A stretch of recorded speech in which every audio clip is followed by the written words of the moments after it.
Hey,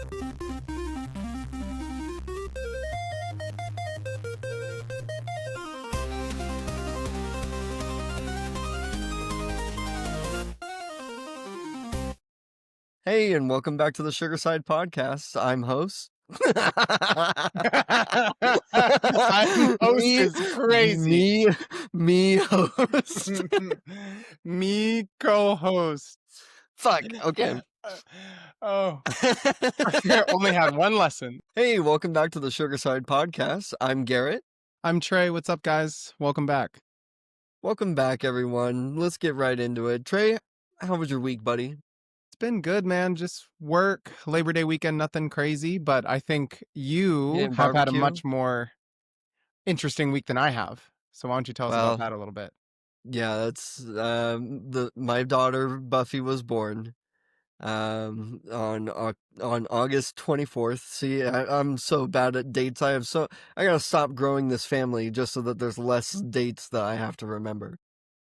Yeah, that's true. You're up to 3 now in your immediate family, including your wife. Well, yeah, not kids. Yeah. Yeah, my wife, my first kid, my second kid, my anniversary. Too many dates. Yeah, I get it, man. I get it. And writing it down makes you the victim too. Makes you the perpetrator. I Yeah, should say. no. Yeah. Because you know that if I write anything down, it just gets ignored at some point. I mean, I literally had to write down my top 5 for later today, right now, so that I knew exactly where it was. I get it, man. We're getting to that age. But anyway, everybody, we'll get right into the meat and potatoes of this episode. So Garrett, why don't you start us off? What's our first category today? I think today we should start with the anime catch-up, because I did not do my homework like I was supposed to this week. I did half of it. I mean, come on, a new baby. I think getting caught up on one of these shows is better than none. That's fair. I didn't do my homework either, and I don't have a baby as an excuse, so I can't be mad at you. Piece of shit. Okay. But I've kept up to date with what your homework's supposed to be, so I at least can talk about that a little bit. So, I mean, together we're one superhuman that did our homework. Right. The homework got done, and that's all that matters. Well, for those listening, and I don't know, I feel like I have a pretty casual anime viewership, like every season. Probably keep it to like 2 or 3 shows per season to try to make sure that I actually can watch what I want to watch. Do you follow that 3-episode rule that I follow, where like if I start a show in 3 episodes deep, I'm like, this is garbage, I just stop watching it? Yeah, I don't even know if I last 3 sometimes, to be honest. It's one of those things where I feel like I don't always know what's going to capture me about an anime, so I can't really say like, oh, I look for this when I start a new show, but it either grabs me or it doesn't. And I feel like if it doesn't, I don't try to force it. I just move on. Yeah, I agree. There are some first impression pilot episodes where you're like, why did I click on this? But you know what? That's probably what I get for clicking on I've died 300 times and now I'm a shaman in a magical universe. Because those shows typically don't have a great reputation. Yeah, totally. So our homework was to watch 2 shows that are going on right now, and it's Dandandan Season 2 and a new one called Gachiakata, which was my recommendation. And me and Trey had a conversation off screen, which has really tainted my view on this show, pal. You ruined me. I was into it until I wasn't, and it's your fault. You know, it's funny because, and we'll get into this conversation in just a second, because I have another example of that same conversation from over the weekend. Yes. And now that I've said it, I see it everywhere. And I can enjoy the shows anyway, but it's like, so anyway, okay, let's get into that first. We'll just start there. So the conversation we were having, everybody, is even if a show has a new plot or new elements that make it really interesting, I'm starting to notice a pattern of similar archetypes that are developed in shows.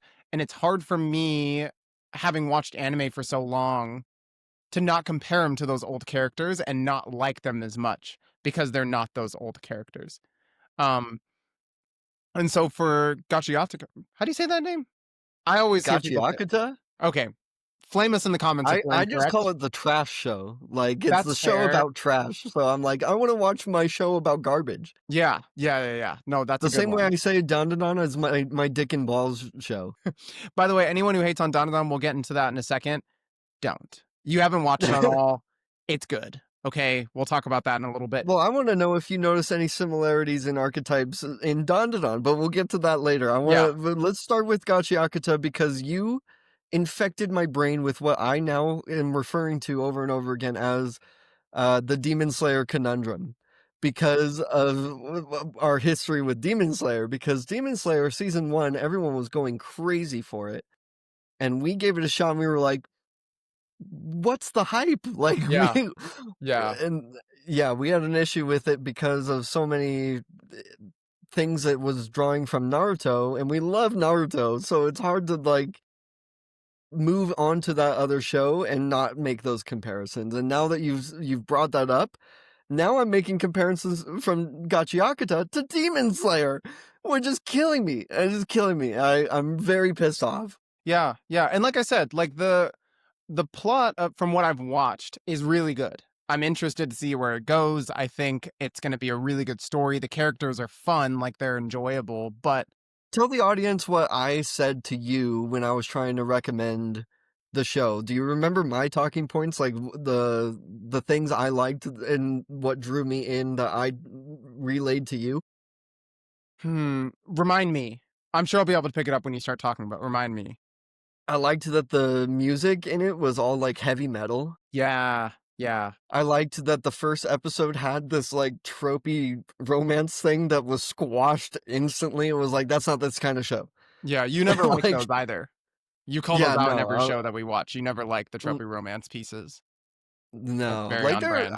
there's some slice of life in romance shows I can get behind, um but when it's that over the top like that in that pilot episode, I mean, you watched at least the first episode, right? Mhm. Well, how far are you? Like 2 episodes in, to be Like honest. 2 I think I'm episodes like in, halfway through okay. episode 3 or something. See, but the fact that you were able to say that and make that comparison based off of the first 2 episodes where I'm, like, all the way caught up, and it made me rethink my whole life. Like, Yeah. what what am I doing with my time? Yeah, no. And okay, so for everyone who's wondering like where I'm coming from with that, to me, and I get it, like there's only so many ways you can write a character, right? There's only so many archetypes out there in the world. Like there's going to be some similarities. I'm not saying there's not going to be, but comparative to Demon Slayer and to Naruto too, like to have a first episode where the whole thing is okay, we're going to separate societies and there's parts of the society we don't like and there's one particular kid who's done nothing wrong, but he has a curse mark of sorts, no one looks at his hands, he's got to wear gloves all the time and that shows exactly who he is. Like it just very much felt like I was watching Naruto all over again. And it's not that I don't like that part of Naruto, like it's what made the show. But it stuck out immediately to me where I was like, okay, this seems not like a cop out, just not it's not grabbing me where I'm like, "Man, this is new and fresh and something I really want to No, watch." It I'm seems like a thinking about similar it story that every I've seen time. before. When it flashes back to him as a little kid getting bullied, I now think about, like, Naruto on the swing Yes, is I was so much, like, sadder yeah. than every time like, this kid is getting, like, physically, beat to shit, like, he's getting, like, headbutt and, like, called a piece of garbage and all this stuff, and I'm like, just Naruto sitting on the swing, looking at other kids playing and nobody talking to him is so much more effective than, like, him getting actively bullied. Yeah, I agree. And, like, the fact that I can even think of the song that's playing when they show Yeah. that flashback of Naruto, that makes me sad just thinking of that song. Yeah, and he's sideways on the swing. Like, come Yeah, on, man. no, yeah, no, I think that that's where we're having these issues though, is that, it's almost like anime in general has lost subtlety and is being Mm, very blatant about, like, everything that it's doing, where I don't know, like, I can think of examples in the past where things were shown, not told, and now it is constantly like, "You have to feel this way in this moment because we're telling you." yeah, yeah.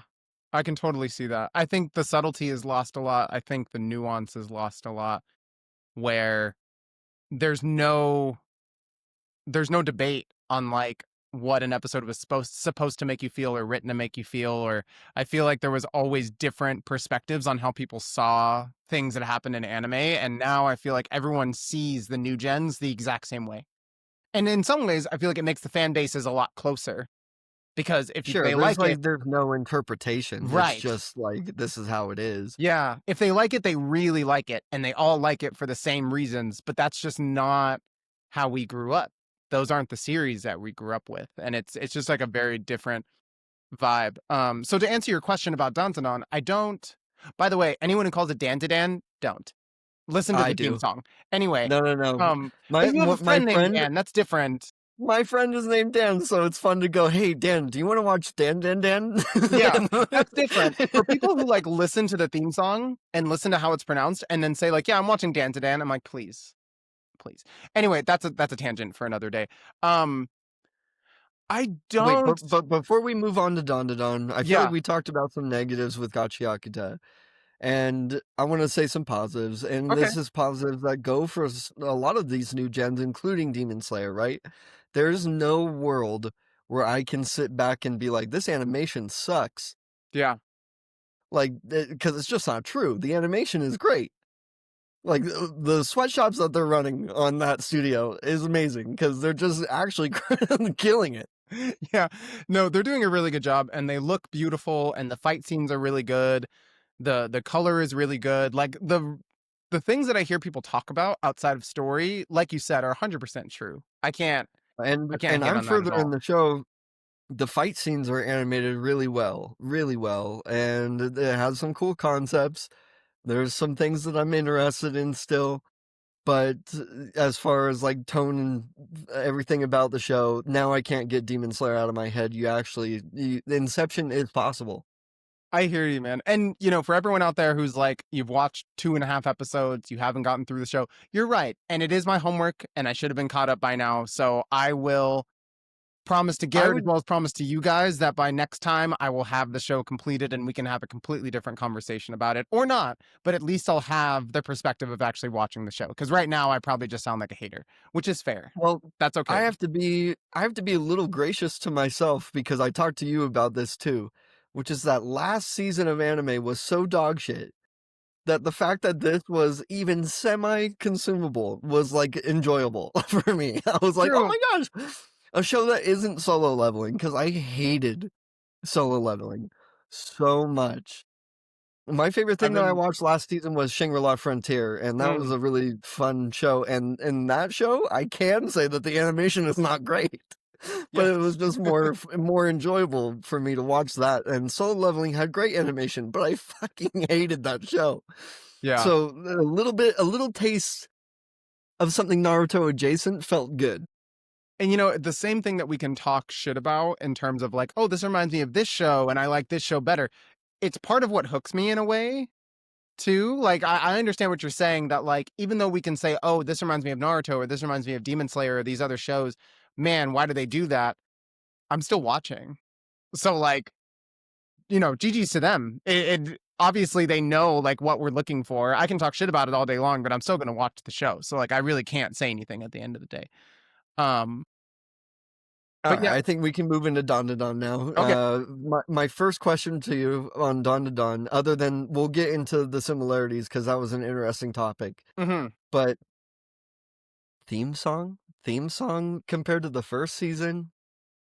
I think it's a miss. I Yeah, I agree. I've heard people try to say it's just as good. I've heard a few people try to say it's better, and I think they're Brother, insane. It's not even that close to me. you guys are huffing copium Yeah. because that's just not in the cards, It's man. The not first season true. theme song, I listen on a playlist, like, to hype me up before I go, like, work out or go golfing, I listen to that song.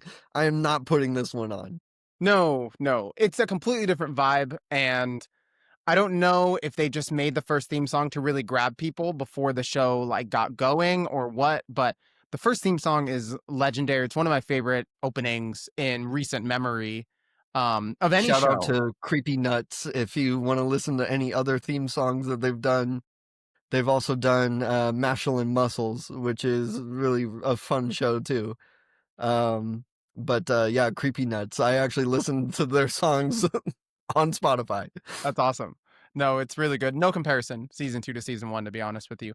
Um, so what have you how far into season 2 are you right now? Yeah, like I said, I saw Evil Eye, take over Gigi, and, that was about it. I think I mean, you know me, dude. I put anime on at night, and it was particularly late because I was playing a video game first, and so I think I fell asleep before that episode even finished.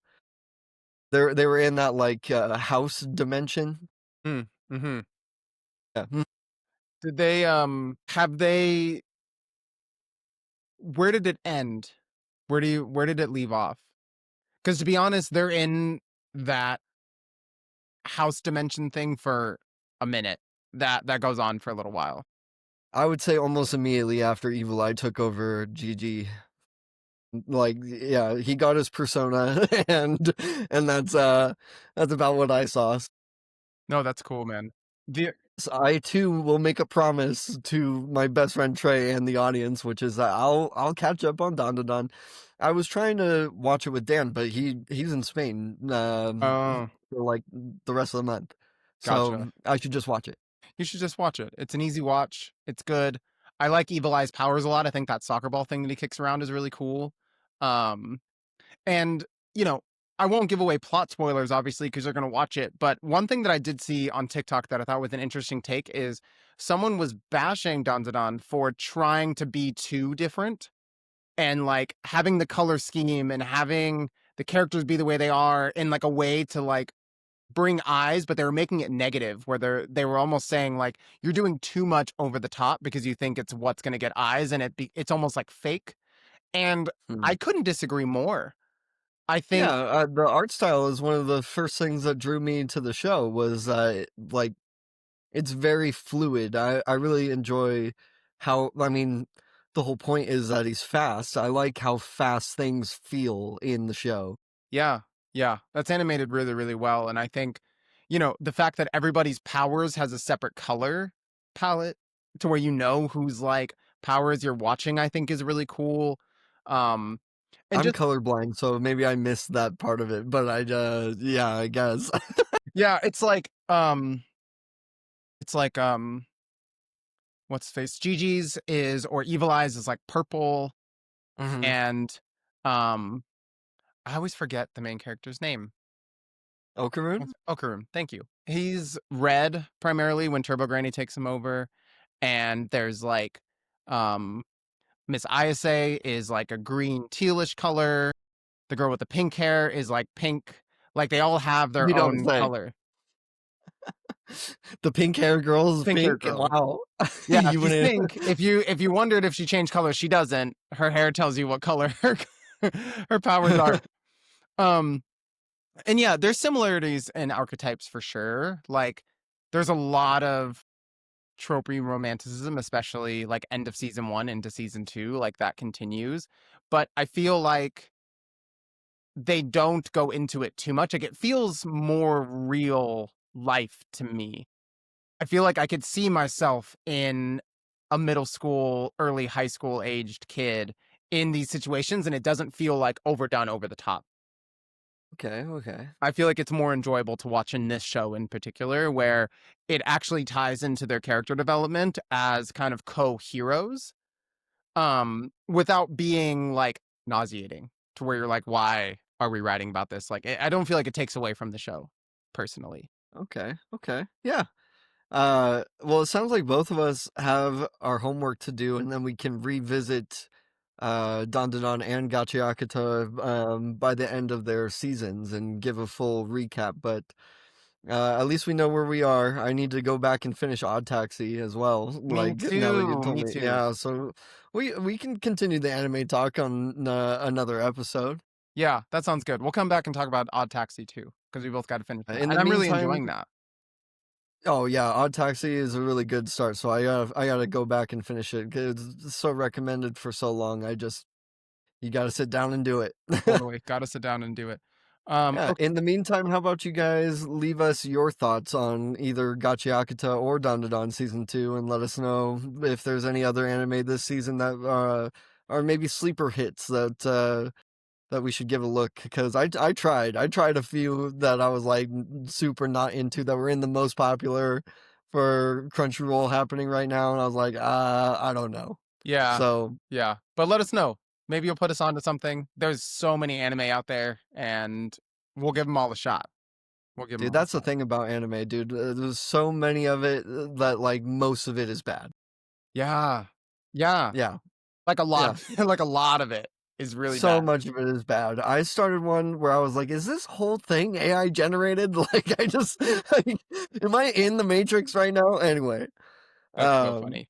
yeah, let's pass the sugar a little bit. All right. Trey, We'll switch you got vibes. some Pokemon questions for me? Is that what I heard? Just a few, yeah. So if I'm looking down, it's my phone, just so everybody knows I'm here, I promise.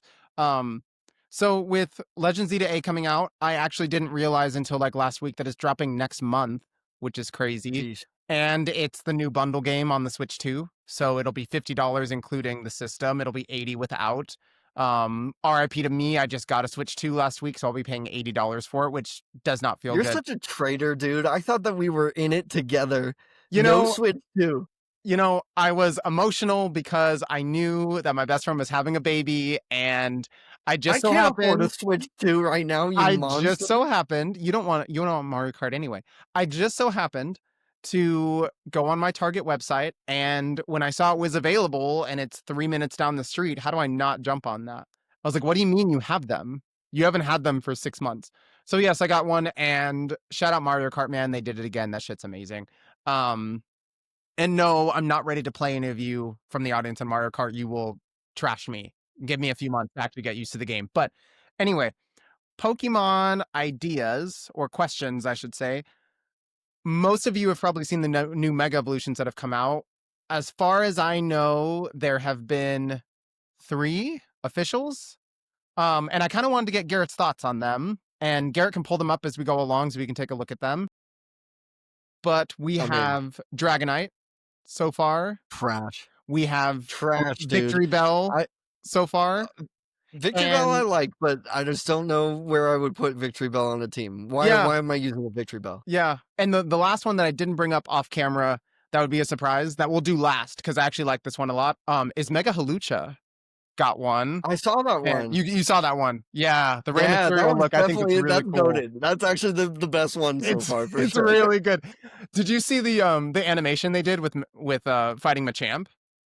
Yeah, I saw, Oh, well, I it's don't know, good. maybe just a clip of it, but I saw, like, in the wrestling ring and, Mhm. like, yeah, the design I think is more hit than miss. Dragonite was a big miss for me. I was like, What a joke."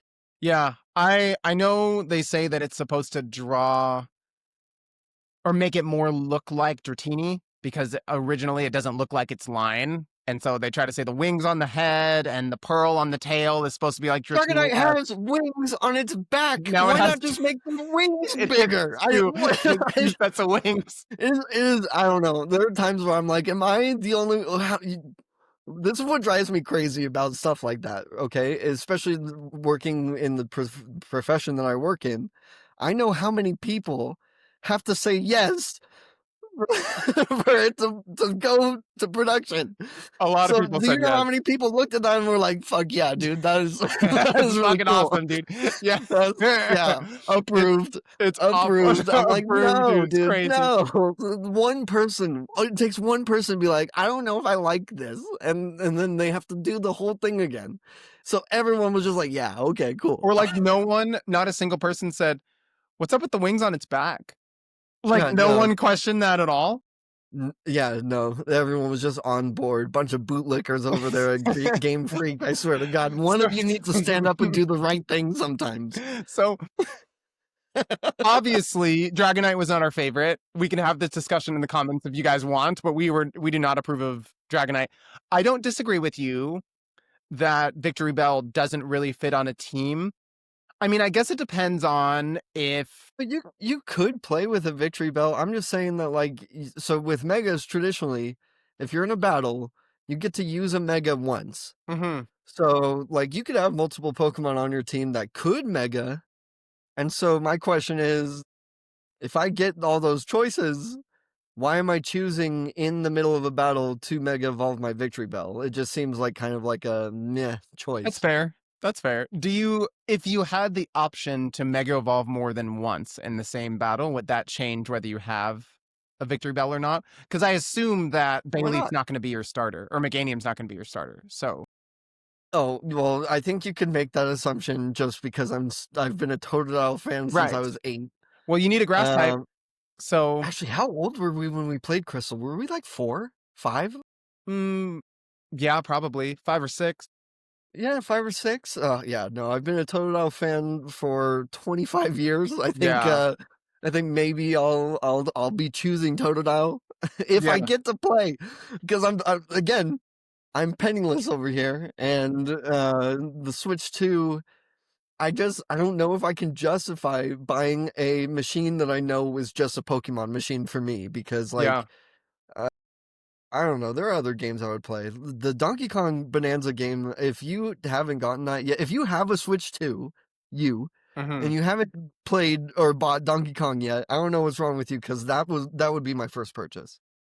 I didn't have an extra $80 to spend, I'm so sorry. I'm sorry to Donkey Kong, but I will be circling back around for it, absolutely.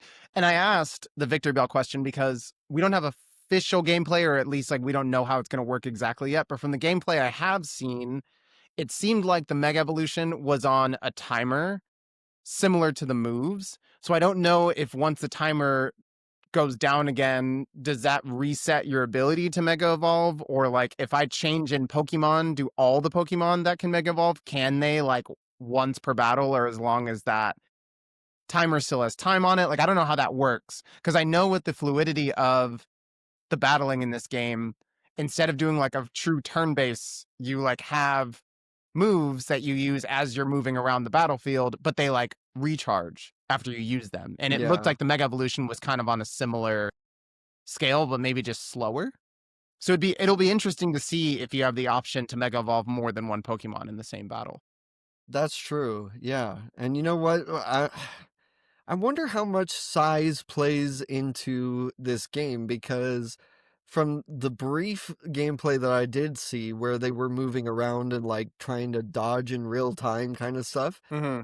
I mean, to be frank, it looked kinda clunky, and so, I'm like, "Okay, if they can't dodge as, like, a little Pidgey, and you've got Victory Bell out there bouncing around, Mega Yeah, Victory Bell out there, like, you're not dodging shit, I dude, know. like, I also you're heard face that if tanking. you do raids, um, the mega evolved Pokemon that are in there specifically target you, the trainer, and ignore your Pokemon. So you also have to be smart with how you move as well as how your Pokemon moves. So to your point, if it is a little clunkier than we would like, it'll be interesting to see how that works, because I know raid battles are like a huge thing in open world Pokemon that people Look, do. with how Scarlet and Violet performed on the Switch 1, if this game performs poorly on the Switch 2, there's just no faith left, dude, because I'm like, you're Pokemon, you're the most profitable franchise in the world. Easily. Yeah. Make a good game. I don't know. I'm very skeptical of this game, and it is going to be interesting to see how it launches. Yeah. I mean, they have all the pieces in the world to make a great game. They've already introduced open world, they've already introduced overworld Pokemon as well as underworld Pokemon. They've introduced all this stuff. They have a PS4 level graphics card in this new system, for Christ's sake. Like, you have so all the puzzle pieces there to make the best game that everyone's always wanted. Just don't fuck it up. Just don't fuck it up. It can't be that hard. I don't know, man. I'm not a developer, but I do know that Pokemon games should be able to run. Yeah. Yeah, for sure. Um So my follow-up question to this Mega Evolution conversation was, did you happen to see Mega Dragonite's premiere in the anime clip? because like a week after he was announced, she showed up in the newest anime episode.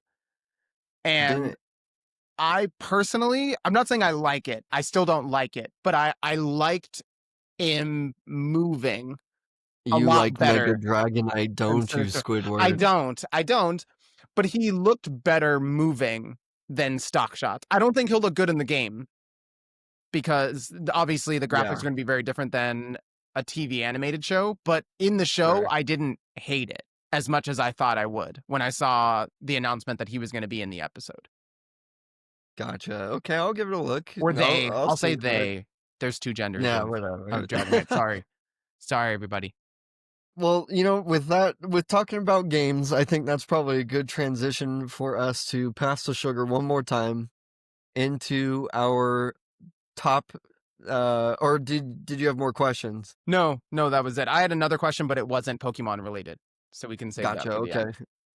Um, let's go into our top 5 games played in 2025. So just to be clear, that's not games that came out in 2025. It's the top 5 games that we've played since 2025. And the reason why I wanted to do it now is because Silk Song comes out in tomorrow.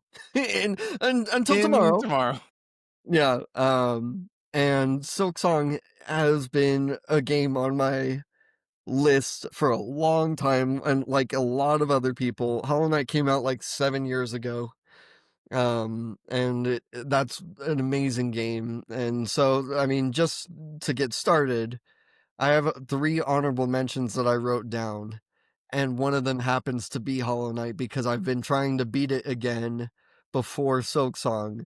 And dang, that game is good. I forgot how good I am at that game, and I forgot how like just massive the exploration is in that game. It's so fun. I'm currently in the Hive and I hate it. So, yeah, Hive Night is already difficult, and most of the time they put you pretty close to the boss when you need to, like, so that if you die, you go back to the boss pretty quick. But in the Hive, they're like, nah, enjoy going through the gauntlet of missile-guided bees every time that you're on the way back to the boss. I've gotten back to the boss with like 3 lives missing every time because I just get hit on the way there. It's driving me crazy. But Hollow Knight, great game, and I'm very much looking forward to Silk Song. I know that that has a potential to jump to the top 3 on this list, which is why I thought we should cover it now, Mm, before Silk Song. yeah, yeah. Okay. Well, good timing that we got this episode. Yeah, Record it no, the I day know. before this comes out. Yeah, in tomorrow. Yeah. Okay. So, Did you have what are any your honorable other honorable mentions? mentions? Let's get into this list. Did you have any honorable mentions, or should I just name these other 2? You can name these other 2. I didn't actually. I probably could have, but I stopped at 5. I just wrote Gotcha. down my Okay. plain 5, so I don't have any honorable mentions today. Well, I think I would be remiss if I didn't put Marvel Snap as an honorable mention just because Ooh. it's been I don't know, 2 years of my life where I just, like, I play that game every day. Like, it's, uh, endlessly fun for me. It's really dumb how to level up and to get cards. The card acquisition is still bad. It's a mobile game on the top of, like, it got a Steam port, but at its heart, it's a mobile game, so you know that the monetization is really dumb. I only buy the season pass if I complete it. That way I know that, like, I'm getting what I paid for, because there have been a couple months in recent times where I haven't finished it just because I didn't play as much, and so I don't buy the season pass. But if I finish it, then I buy it.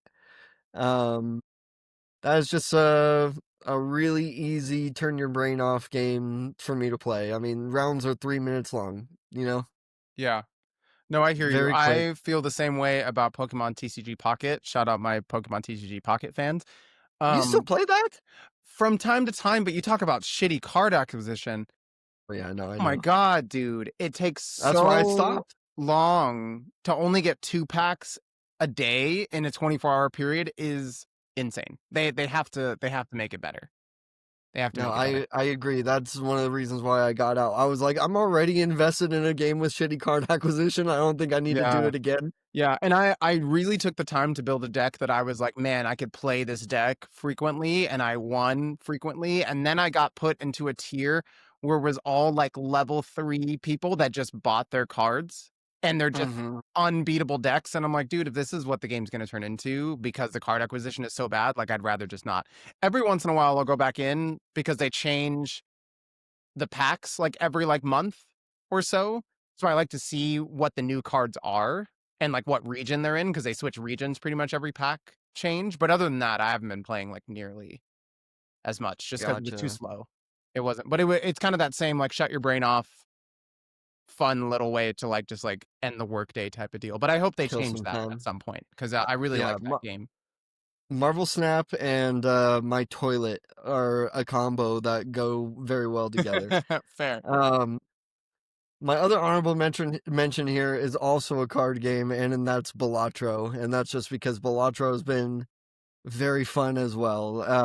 Yeah, I'm not the biggest fan of roguelikes, but I don't know, when it's one as simple as this, it's really easy to get into. You're just making poker hands. Have you played Balatro? I haven't. I've never even heard of Balatro.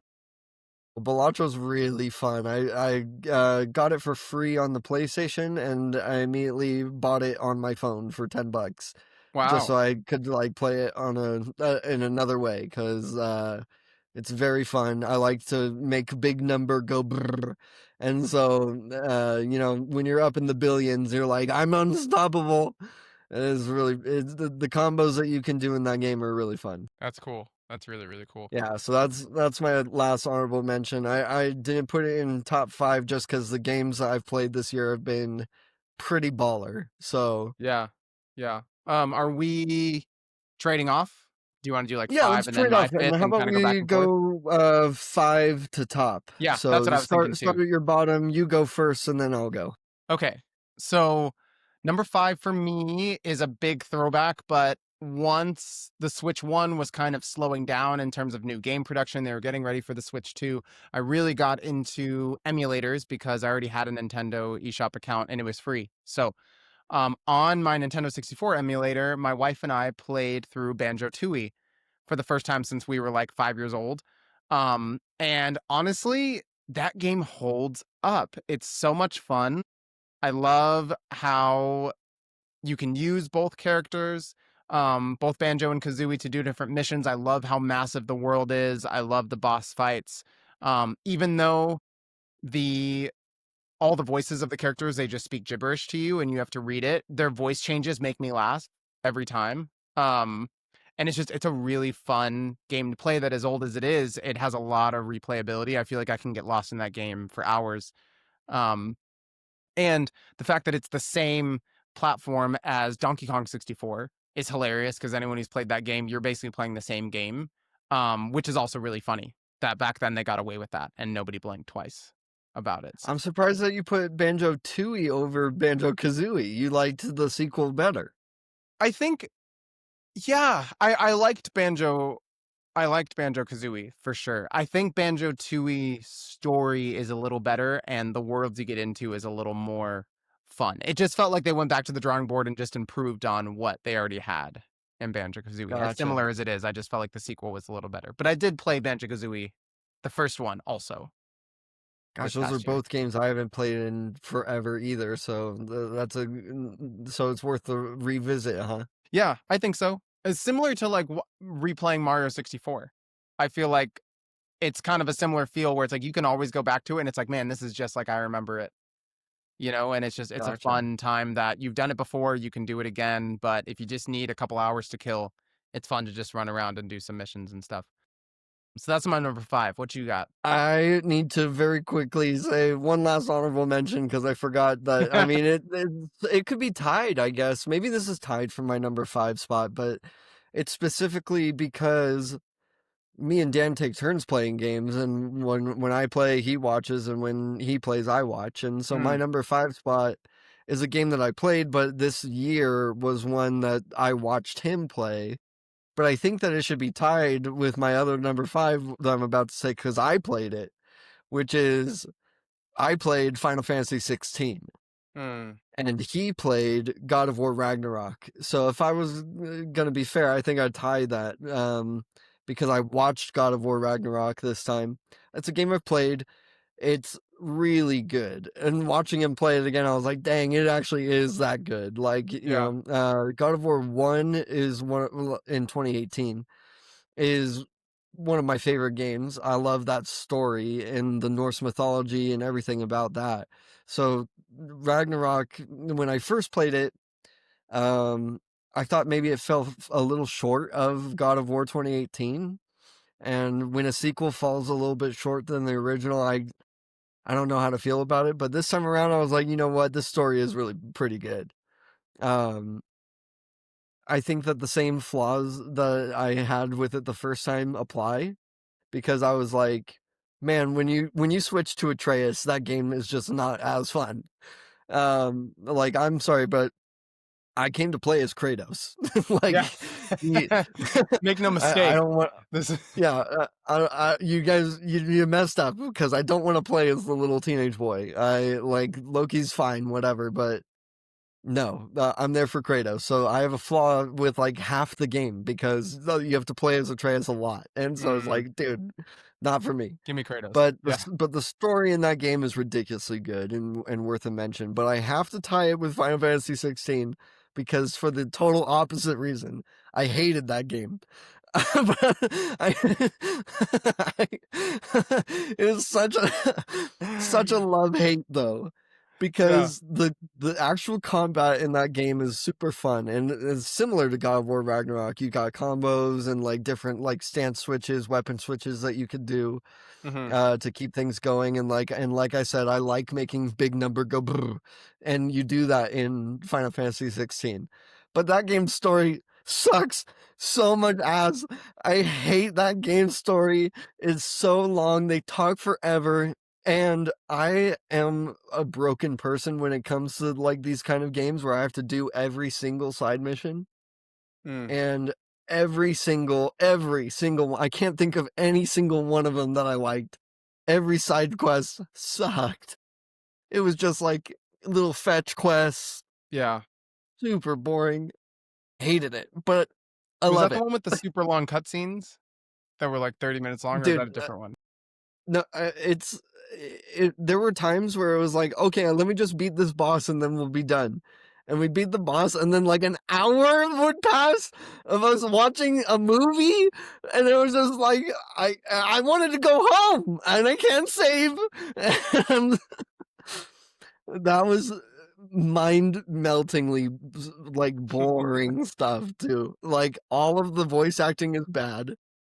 Um, Clive, the main character's name is Clive, and he we had our discussion on edgelords the other day. Yeah, yeah, yeah, yeah. He tries so hard to be like this, like I'm this edgy boy, but he like is so he's like a crybaby for half the game. I really can't stand the writing in that game. So are you just Um, like hating on God of War Ragnarok right now? I don't think these should be tied. I no, feel no, you're making a no, case. they deserve to be tied. They deserve to be tied, but yeah, I don't know. I can't put into words my actual feelings about like the road I went down on Final Fantasy 16 because I put so many hours in that game Hmm. and maybe 20% of it was fun. But it was really fun. So Yeah, the fun boss fights enough were that it's really top fun. five for only 20%. That's actually like that's a flex in and of itself. Shout Uh, out Final Fantasy. yeah, there, I gotta tie it though. I mean, I've played all the Final Fantasies, so as far as this one goes, I would not rank it high, but it was enjoyable in its own way. Like Yeah. I have to give it. I had a lot of fun making jokes at the game's expense, but Hmm. like that's what you get what you put into the game. You know? Yeah. Yeah. And there's different enjoy reasons why you enjoy a game. So, Yeah. and making jokes at their expense is also can be in that list. I can understand that. Well, that's as much as I want to talk about that Final though, Fantasy. because I could yell and scream about that game all day. Fair enough. Maybe we'll come back to that another time. Um, my number 4, and I don't know how many people actually played this game. I'm the only person that I know of that has played this game, but let's put some respect on Mario's woman, okay? It is Princess Peach Showtime. That game is a really slept on game. And I know it came out around the same time as Super Mario Wonder, and not maybe a year or so after Super Mario Odyssey. So like I get it. It was kind of overshadowed. Not a lot of people paid attention to it. It's a really solid game. It's different. It's not open world as much. Basically, you're set as Princess Peach in a theater, and she's going to watch a show, and the actors and actresses that are going to be playing the parts of these different plays are kidnapped by the villain in this game. And so you have to go in, and each play that you go into, you transform into a character in that play as Peach, and you get different powers which each costume you put on, and you have to go and save the actor from that particular play. And then you all combine together at the end to fight the boss. And there's like different Easter eggs you can collect. There's different dresses you can collect if you are into having your look a certain way when you're running through the game. And it just kind of tickled my brain in the right way. Like I just really enjoyed the art style of it. I enjoyed her different powers were really fun. The dress combinations you can do were really fun. And it felt like a decently long game too, which I didn't expect it to be. Now, difficulty wise, it's definitely written for the audience that they were aiming for. I mean, you're not going to have any trouble beating this game the way that you would certain Mario titles, but for what it is, I thought it was a lot of fun, and it actually shocked me with how much I enjoyed it, especially for it being the first Peach title in all the years of the Mario games. I thought it was cool that she got a shout out as the MC in a game. So shouts out to her and shouts out to Princess Peach Showtime. Nice, dude. Excellent call out. I love the way that you talk about that game because I've heard it before, but yeah, I mean, just so you know, you are gonna be labeled the Nintendo boy. I hope so. Just I hope so. yeah. And actually, all of my games this year are Nintendo games. It's the only console I own right now, so I don't really have a choice. But That's true, but you know what? Make it count, brother. I I love will. it. They're all good takes, and I'll gladly debate in the comments too, because I respect my list. I back my list. Okay, number 4 for you. So number 4 for me is also a replay, but it's one that I know that you also have a great appreciation for, and that's Red Dead Redemption 2. Uh, Red Dead Redemption 2 still looks amazing, Baby, still plays amazing, talk about it. still has a great story, like one of the best video game stories ever told, I think, actually. Um, Endlessly fun, so goofy. I mean, the stupid things that you can do in that game are so stupid and very fun. I don't know. I could go on about it all day. I know the amount of time that you put into hunting missions and the exploration of that game. The things that aren't even on your map that you will just walk into and be like, "What is going on here?" Yeah, and and it's got like its own little world, man. Like everything that you find has a little microcosm of a story that is there to be found, and I don't know. It's just actually beautiful. it It's really kind of is. I yeah. spent so long hunting the legendary beasts on that game that someone from my camp randomly saw me on like a route somewhere, and they stopped me and went, "We thought you died. Why have you been gone so long?" Like it's so amazing to me that like you said, there's so many little microcosms that everyone notices where you've been, how long you've been gone, what you've been up to. Like there's not you can't trick that game. Every choice that you make has repercussions or something that you have to deal with on the back end, positive or negative. And I think not to take away from your explanation to it, but I agree. I wish I played that game this year because when I did, it was incredible. And I'm Well, actually excited I to go back and remember play it thinking again. that I remember thinking that those graphics and the world and everything was cutting edge for it when it came out. Yeah.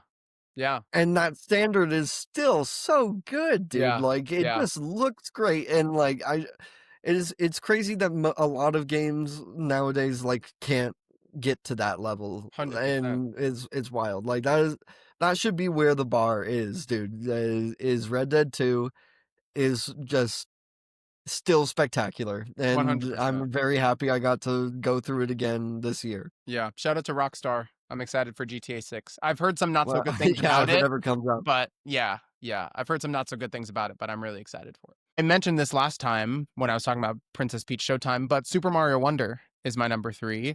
I love that game. Thought that going back to our anime conversation of bring me something new, bring me something to chew on, to think about, bring me something that I've never seen before, that is that game.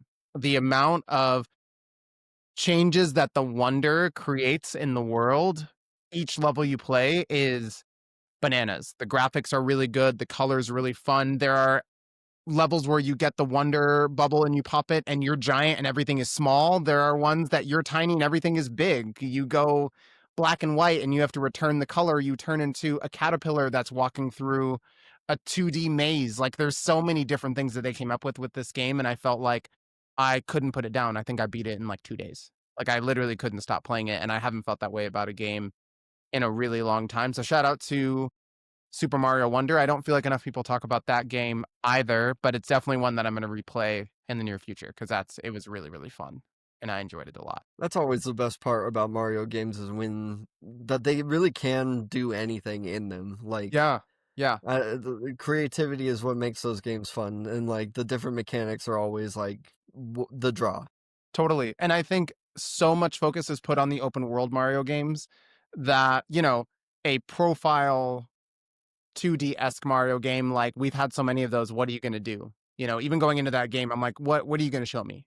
You've done it all. And they really stepped up to the plate and said, no, you haven't seen this before. And I appreciated that a lot. So that is my number 3. Let's get to yours, buddy, old pal. My What are you number thinking? 3 is also a replay, but it's a like 20-year-old replay because this game is Oblivion Remastered, which came out this Mm. year, and Shout, shout, shout. Yeah.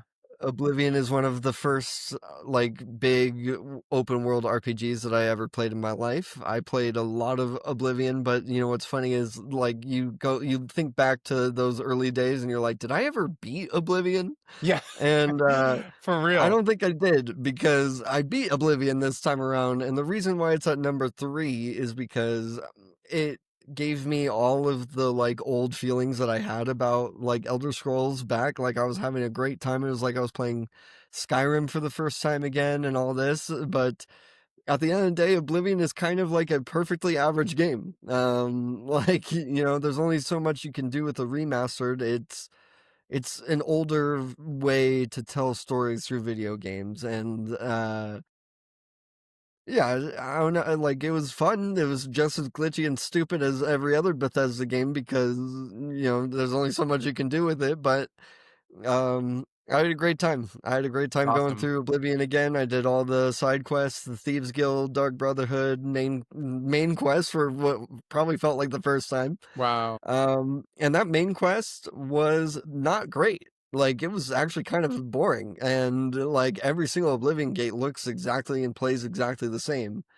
And so the last big quest is, like, go close an Oblivion gate outside of every major city, and so you have to do it, like, 8 times. It's not that enjoyable, and then the ending is, like, a cutscene, it's not even a boss fight, so kind of anticlimactic. Wow. Really? Yeah, so yeah. So, Oh, well, I'm glad they brought out Skyrim after and really yeah. stepped their shit up. Yeah, so, Oblivion, I had a lot of fun with, but at the end of the day, it's, like, perfectly average, which is why I put it at number 3. And, like, Fair enough. obviously, I think Red Dead 2 is a better game, but it's, like, you know, I'm trying to think about what came out when and, all that. Red Dead, being number 4 is just because it's been a game for a while, like, Yeah, you yeah, know what I yeah, mean? yeah, yeah. No, I hear you. This isn't a If I list put of it at our number 1, opinions it on wouldn't these be that, games. like, shocking. Yeah, yeah. Don't freak out, everybody. This isn't our opinion on these games. Yeah. Okay, my number 2 shouts out to the females getting an MC spot in these games. Fuck the patriarchy. I played Legend of Zelda Echoes of Wisdom and I love this game. It's so much fun. It's so much fun. I think Zelda was a great MC, and I have a problem with this game. I'll get to that in a second. I thought the story was really fun. If any of you have played the old Legend of Zelda games, there is a lot of callbacks and Easter eggs to old games, boss fights, different parts of the map, different things you have to do that if you enjoyed those games, you'll really enjoy it in this one. I thought giving her magic wizard like powers was a really cool way to give her something to do. The only thing I didn't like about this game was the only thing she can do is to summon things. So if you're in a boss fight, if you're fighting enemies out in the open world, that's her only defense. She has no way to defend herself, block anything. She has no melee weapon, nothing. So a lot of the game, and maybe I just didn't play it the right way, you're summoning things to fight for you, and then you're just running to the opposite corner of the room so you don't get hit by anything. And that got kind of repetitive and old. Um, I wish that they gave her something offensive outside of her ability to summon things. But outside of that, I feel like if they ever did that game again or did something like it, they could improve on that.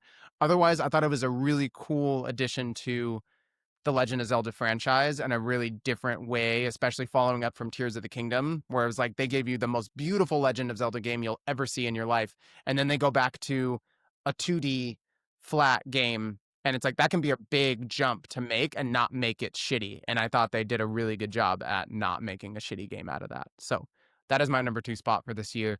Shout out Echoes of Wisdom. I thought it was really, really cool. My number 2 spot is how funny it is watching you get lower on the screen and like as it goes. I don't know how it ended up like that, but you you got lower. I don't know. Camera probably moved. Yeah, I it's didn't fine. move. I'm just giving you a hard time. No, that's okay. I can see it now that you said something. My number 2 is Expedition 33. If you haven't played or heard about it, Expedition 33 is, gosh, it's like a perfect blend of like Final Fantasy and Persona and its own thing. It came out this year. This is the only one, oh, and Oblivion.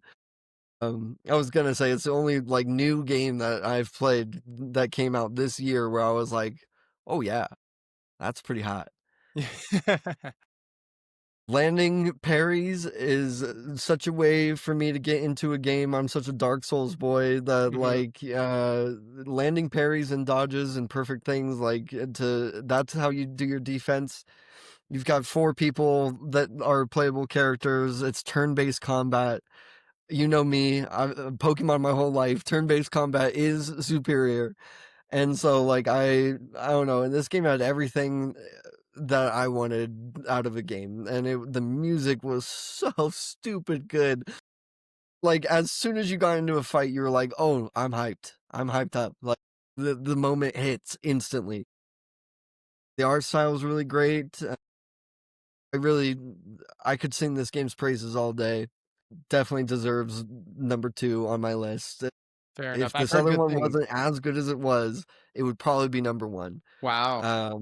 But yeah, it definitely worth the play. I don't know if it's on the Switch, but I'll you have to should look. see. Yeah, yeah, yeah. You I'll should take a look. look. I'll take a look So today. worth it. My number 2, and it's funny that I brought this game up in my number 1. I brought this game up in my number 2 explanation, and I'd love to not put it number 1, but I can't not put it in number 1. It is Legend of Zelda: Tears of the Kingdom. Oh, the amount of times I've played through this game and the amount of work and hours I put into this game. I feel like I've given half of my life to this game and since it's come out. And I'm like less than halfway done. It's so massive. There's no DLC to it. It's just a massive, beautiful, amazing game. My wife and I literally call it going for a walk when we play this game. I'll just say I feel like going for a walk and I'll turn on Tears of the Kingdom. Like it's something that I can go and I love just being able to drop on a random part of the map that I don't have anything discovered yet. Or I'm like, there's no shrines over there. I should go look over there. And even if it's a place I've been to before, I feel like I always see something new. I always see something that catches my attention. Um, and it's just beautiful. I love watching sunsets in it. It's awesome. The boss fights are awesome. And if I had one complaint about Breath of the Wild, it was the ending. I thought the final boss fight was shit, and it was the easiest fight in the entire game, and I hated building all this tension and anticipation to see Ganon. And then they gave me that. And I don't know who was recording me in my bedroom when I said that, But Tears of the Kingdom fucking listened, and they came back and gave you an amazing final boss fight. Have we talked about the final boss fight? You and I don't I? think so. I think I was saving it in case you ever played it. Um, so spoiler alert, because I'm going to talk about it. You drop into the depths, and you have to walk, and it's where the game starts. And you have to walk to the room where you fight Ganon. And there's this like choir singing in the background that's singing like a hymnal that's gibberish, but you can hear the voices. And the closer you get down this dark path, the louder the voices get. And I remember sitting there the first time and I'm like, I'm scared. Like, I'm literally walking into hell right now. Like, this is crazy. And you get in there and you have to fight wave after wave of like hundreds of enemies of different difficulties before the Ganon fight even starts. And you have to do it all in one go. If you die, you start the whole thing over no matter where you die in the process. And it's so Yeah, challenging and it that's feels brutal. like Legend of Zelda should feel. And Mhm. you really get the Epic sense that and Ganon grand in is scale. evil. He is the demon king. You really get that sense in this one. And I appreciated that they took the feedback from Breath of the Wild and stepped it the fuck up, because that final boss fight was awesome in a really, really cool way. I mean, the game starts with Link getting his arm ripped off. So, like, I had every expectation that this Ganon was not fucking around, and he was not fucking around. It was a lot of I fun. love it. So, as Great. cliche as it is, top seed has to go to Tears of the Kingdom for sure. If it deserves it, pal. Um, my number one, and I'm gonna keep it kind of quick just because Yeah, we're running out of time for here. sure. But For sure. my number one is Cyberpunk 2077. Hmm. It is my first time playing it was this year. It had a horrible launch, and when it came out, I knew I didn't get it because I heard all the bad things, and it has been completely reworked. Like I looked up like how it launched and how it is now, and the leveling system's totally different. The skill trees are totally different. It's a different game, and it blew me out of the water. I was getting actual panic attacks from missions that Wow. were like so real that I was like, "Oh my gosh, I can't even imagine what playing that game in like a VR setting would be like," cuz I was already so engrossed and there in the moment that I was like having palpitations. So I was like, Wow. I'm getting arrested right now. I'm under this is crazy." Um, all someone had to do was tell me that it played like Skyrim, and we were just talking about Oblivion and all that, and like this is the new way to tell those kind of stories in that game, in like that game style. Um, Amazing stories. The side quests are all good. The different builds are crazy. I played through it twice, like so that's what ramped it up into my number one for me is that expedition I beat, and I wasn't like immediately like I'm gonna play that again. Cyberpunk, as soon as I beat it, I was like, I need to play it again, and I got the DLC, and I did all of that, and every bit of it was pardon my Keanu Reeves, breathtaking. It Yeah. was so good. So good. It just actually exceeded every expectation, and it's a game I would play again right now if I like wanted to. I would just sit it down and load it up and go. Cause holy cow, just nonstop, just pedal to the metal, like just ridiculously good game. I can't go into it enough. Like my second playthrough was like 70 hours, and 20 of those hours were me just exploding cars with my brain because it was funny. Like there's just so much that you could do. Like, and Yeah. it's up to you. Like, what makes it fun for you. And that's like I had a whole character arc where I was like, "Fuck AI, I hate AI." And then like I got an AI ability and I killed some people with it. And I was like, "Oh my gosh, it's fun." And then I had a whole character coming to truth of like, "No, AI is wrong," and I never used that ability again. And like, That's like awesome. you could tell your own kind of story in that game, and it is just stupid good. So definitely my number one for the year so far. Now, what it comes down to is does Silk Song knock one of these off of my top five, Mm, and that's what I'm interested in. yeah. But I think for now, though, let's leave it there. And guys, if you want to list your top five games that you've played in 2025 so far before Silk Song, let us know. Let us know what's been getting your attention, and is Silk Song going to be knocking one of your top 5 off of the list as well? Let us know. Let us know, man. We'll try them. And I'd love to read your guys' suggestions, especially for Nintendo systems. Let me know what I'm missing out on because Heck I yeah, just got to man. switch Well, too. So let's do this thing. Trey, I love talking to you, buddy. Thanks for joining us on the sugar side. Stay sweet, everybody. It's a bitter world out there. Love you guys. We'll talk to you soon.